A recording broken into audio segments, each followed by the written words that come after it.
galerinha, tô de volta, professor Tony Manzi, com mais um vídeo para a FUVEST e outros vestibulares para você detonar neste final de ano. Galerinha, vamos falar agora nessa aula de botânica, beleza? Porque uma questão da sua prova vai ser de botânica, beleza? E botânica, principalmente quando a gente fala em primeira fase, para esses grandes vestibulares, eles estão sempre pensando justamente na classificação vegetal, como você diferenciar os 4 grupos de plantas, beleza? E é claro, serve até de importância aí para você para a segunda fase também, porque muita coisa acaba sendo detalhada em cima justamente dessas plantas para a segunda fase, beleza? Bom, então vamos lá. Quando a gente fala em botânica, nós temos que lembrar os 4 grupos de plantas, não é isso? E o primeiro grupo, briófitas, é o mais simples, né? As plantinhas que não tem quase porra nenhuma, não é isso? Nós estamos falando justamente dos musgos, das hepáticas, beleza? Que realmente a característica é essa, não tem tecidos, não tem uns órgãos específicos, como por exemplo, raiz, caule e folha. Já não tem raiz, caule e folha. E também não tem um tecido importantíssimo, que são os vasos condutores de seiva. Então por isso que são chamados de avasculares, por isso que elas são chamadas de criptógamas, porque não tem sementes. Então, pessoal, a grande característica é essa, o fato dela não ter praticamente características de tecidos e de órgãos importantes, beleza? Conclusão, você fala assim, poxa, Tony, então como que eu caracterizo um musgo? Com uma planta extremamente simples, que não tem vasos condutores, não tem semente, raiz, caule e folha, beleza? Por isso que são plantas bem pequenas, para compensar justamente o fato de não ter o vaso condutor.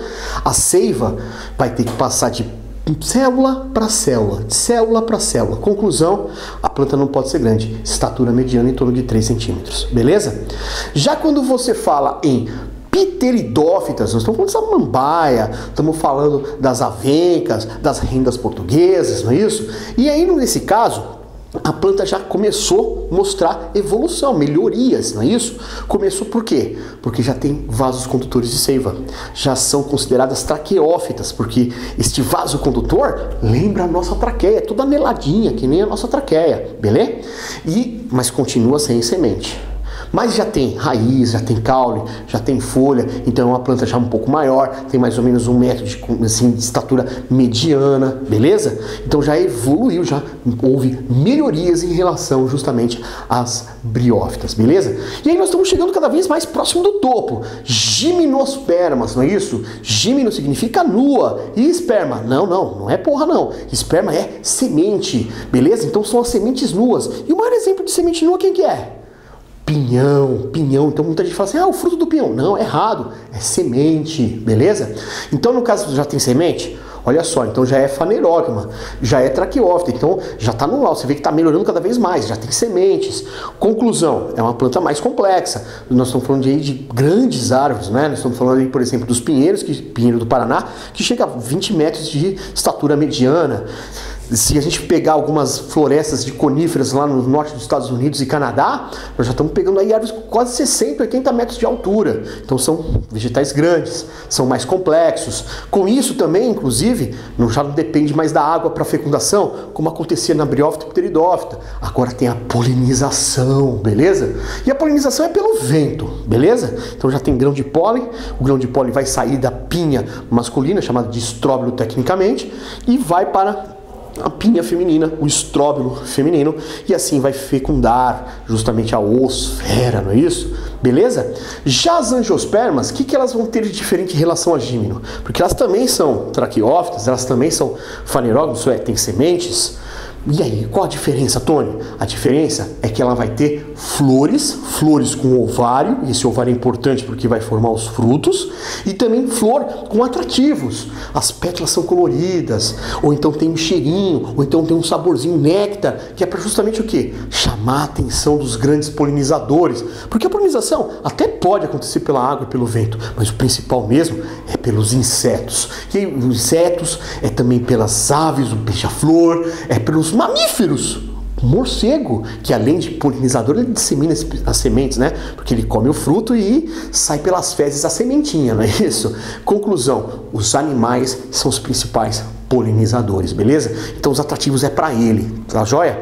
Não esqueça que as angiospermas, obrigatoriamente, a semente está dentro do fruto. Anjo significa bolsa, receptáculo, ou então o revestimento. Então, obrigatoriamente, a semente está dentro do fruto, beleza? Ah, mas outro dia eu vi lá, grama é fruto? Grama é fruto.